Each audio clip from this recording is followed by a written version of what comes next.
The apparent inevitability of NFT mass adoption is becoming higher resolution and drawing nearer amid recent news. I'm Riles, hosting the Nifty.Show with Joel Comm, pleased to bring you episode number 206, if you can believe that. And this is kind of this episode dovetails off of our last episode. We in 205 talked about how the big game companies, the giants, Microsoft, Nintendo, Sony, Epic Games, all either insinuating that they're taking a close look at NFTs, or in some cases are actually moving forward and bringing them into their ecosystem. And today we're going to talk about how these companies and perhaps others can help bring NFTs to the masses via gaming.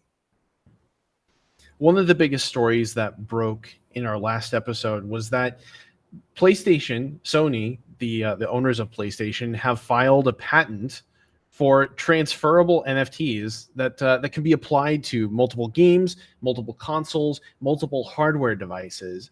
And this was pretty huge news on the grounds that Sony is a massive, massive player in the gaming space. And if they are to put NFTs onto a PlayStation, immediately that technology is going to become exposed to millions of people that have never heard of NFTs. Right. They're not just saying, "Hey, we're thinking about this." They're saying, we've got a patent. We intend to do this. This is happening, so keep up."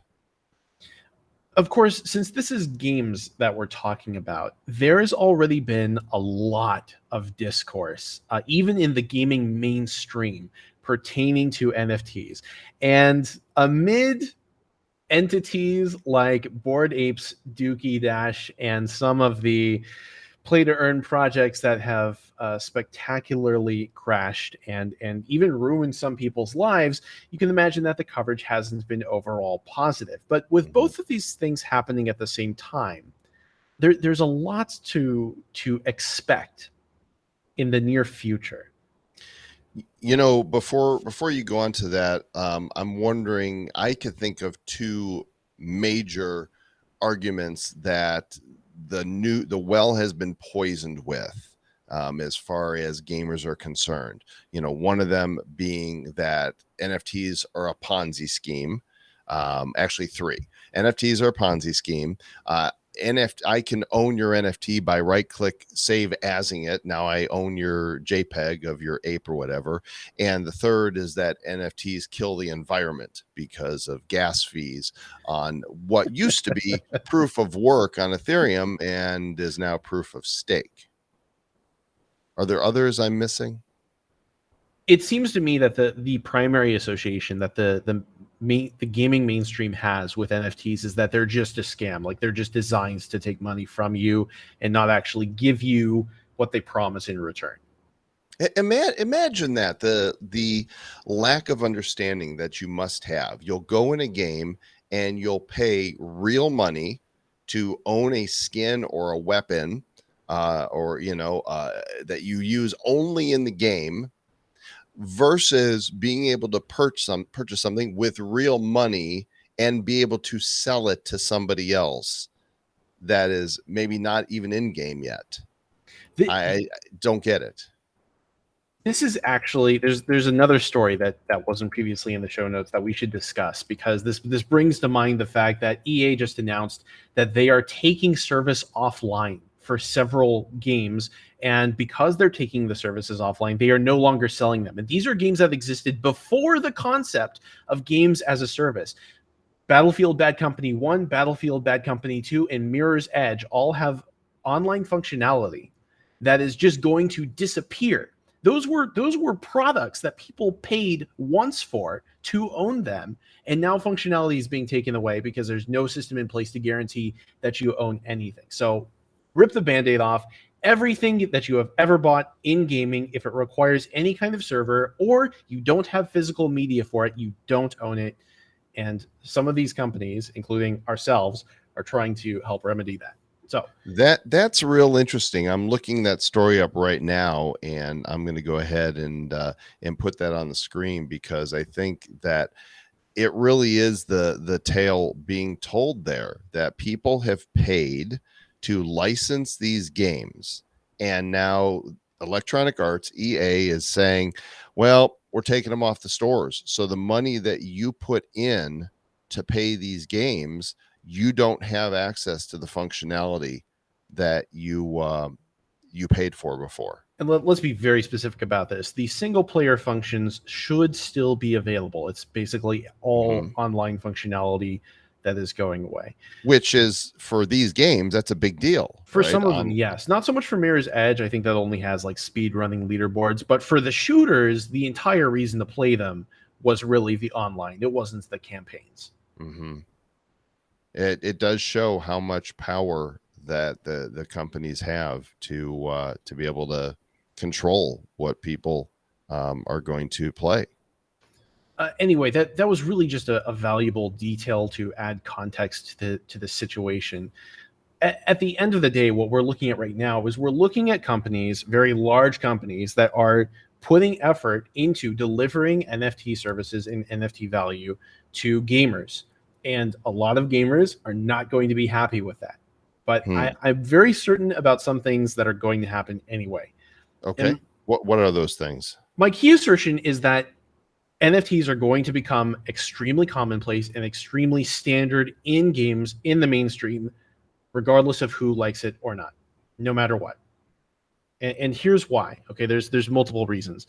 The first one, and no one's going to like hearing this, but this is just a factual statement. Historically, new technologies get mass adopted by the gaming mainstream against the wishes of the vocal minority.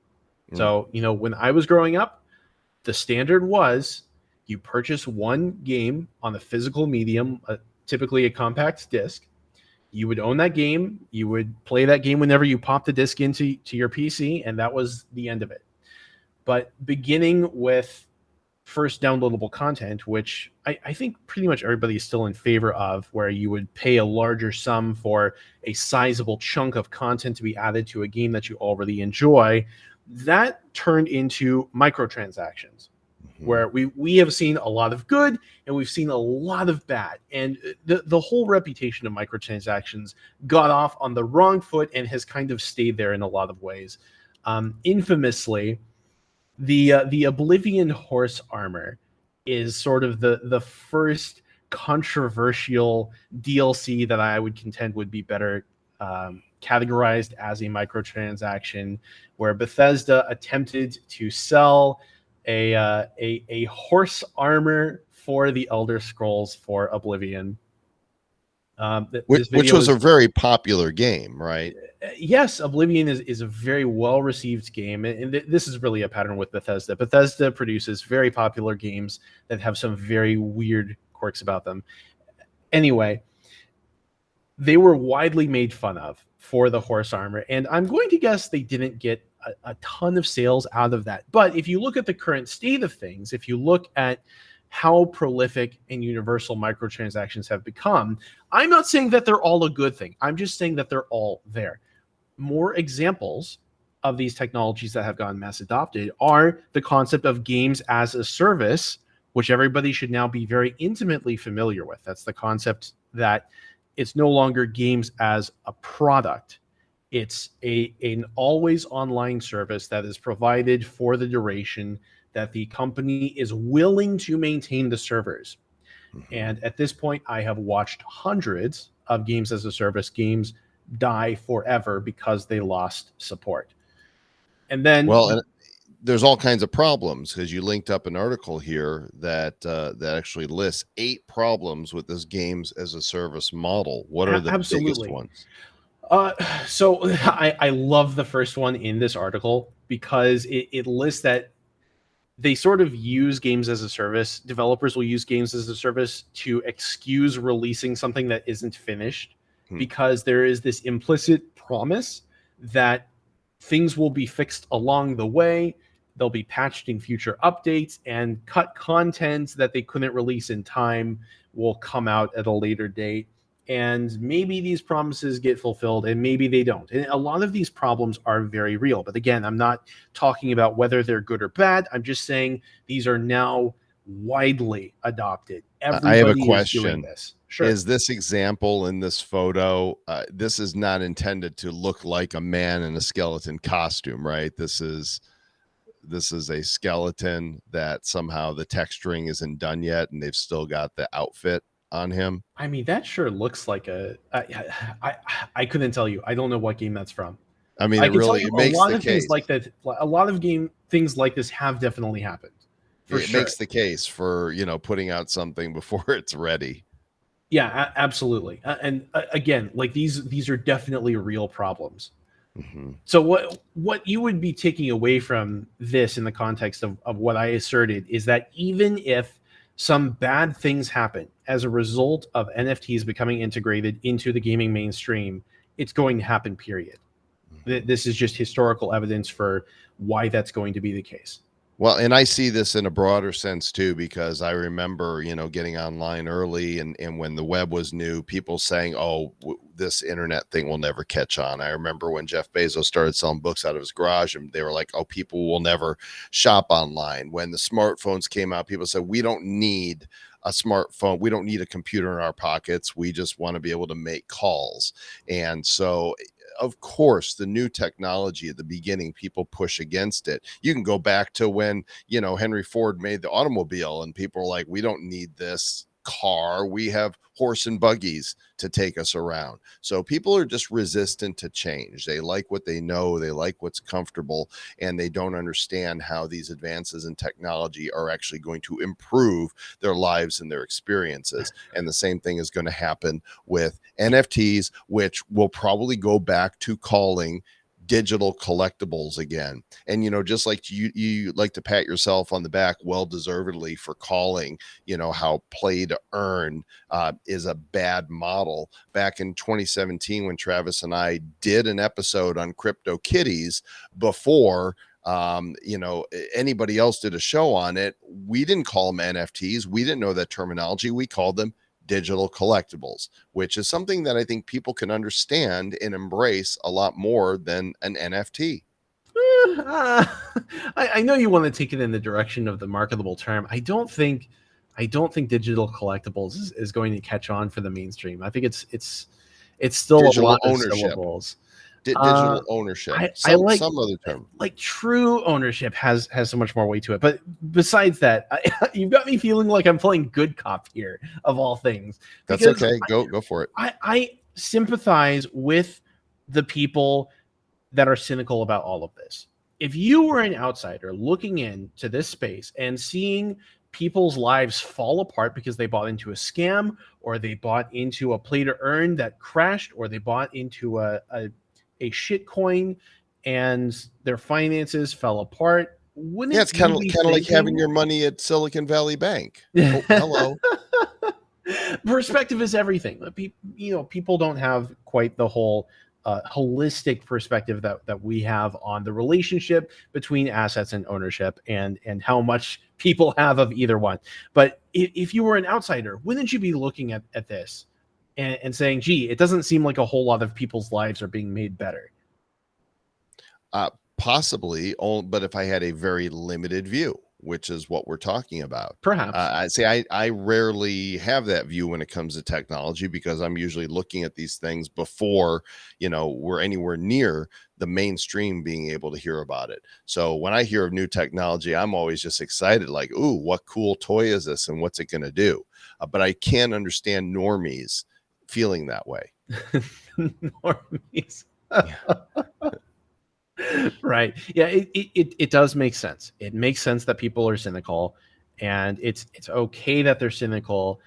This is just all about how, regardless of how much reading happens, regardless of how many popular YouTubers replace the acronym for NFT with no fucking thanks, it's going to happen.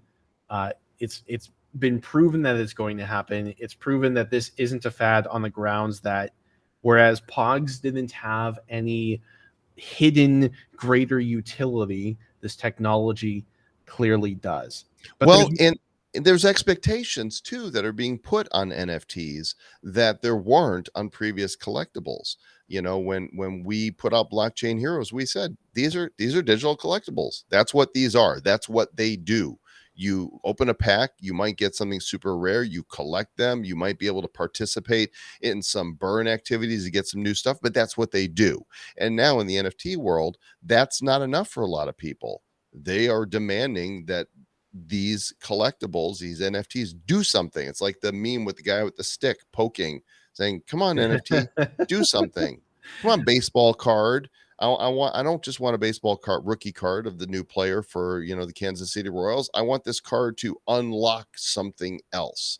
I don't think the baseball card collecting community is doing that, but it would not surprise me. And I would applaud Topps or Fleer or any of the companies that put out cards if they did add additional utility to their physical collectibles. People are expecting, oh, I'm going to put money into this project, and then all of the responsibility is on the project developers for making the things that I bought worth more so that I can sell them and make a successful trade. And that's just Right. none of that is going to fly anymore. That is No. all over. And that doesn't mean we're not going to see another bull market for NFTs. It just means that this get rich quick concept that doesn't last anywhere anyhow. When we were talking about grit in the last episode, I actually had some big hopes for it because I sort of realized everybody's been trying to push multiple separate benefits with NFTs simultaneously. There's the true ownership there, and then there is the making money. And those are two different things, because having provable ownership of a game asset, that's cool on its own. If that can never be taken away from you and it has utility already, that's really slick. Okay. But then as soon as you introduce the concept of then selling digital assets, some part of it sort of inevitably becomes about this money-making opportunity. And some people who consume that product will either do so specifically because they want to make money off of it, or they may feel a little disgruntled by the fact that now there is a profit incentive baked into the system. Well, this is an ongoing discussion that we're having because it is developing, always developing as new initiatives are surfacing and the marketplace is moving forward. We'd love to hear from you guys. Our email is always open 24/7, the Nifty.Show @gmail.com. You could always let us know what you think of what we're talking about. If there's anything that you'd like us to cover, but we're going to keep bringing you these discussions right on the front lines of NFTs now, covering them since 2017. And this show is actually coming up on its third year, I believe. I don't know when episode 1 officially came out. I'm trying to look it up right now and see if there's a date on it. May 30th, 2020 was the first episode that Travis and I released. So we're coming up on 3 years of Nifty.Show. What do you think of that? That is a little crazy. You're going to have to sign the show up for pre-K soon. There you go. And don't forget to subscribe, ring the bells, review, and what else? Be sure and keep it nifty. Looking into the future, what do we see? It's lined with digital collectibles, we call them NFTs. Games, trading cards, digital art, and those crypto kitties. Joel and Riles are the hosts, you'll know. Joel and Riles say this won't blow. They're locked and loaded, so ready, set, go! It's the Nifty, really kind of spiffy. The Nifty.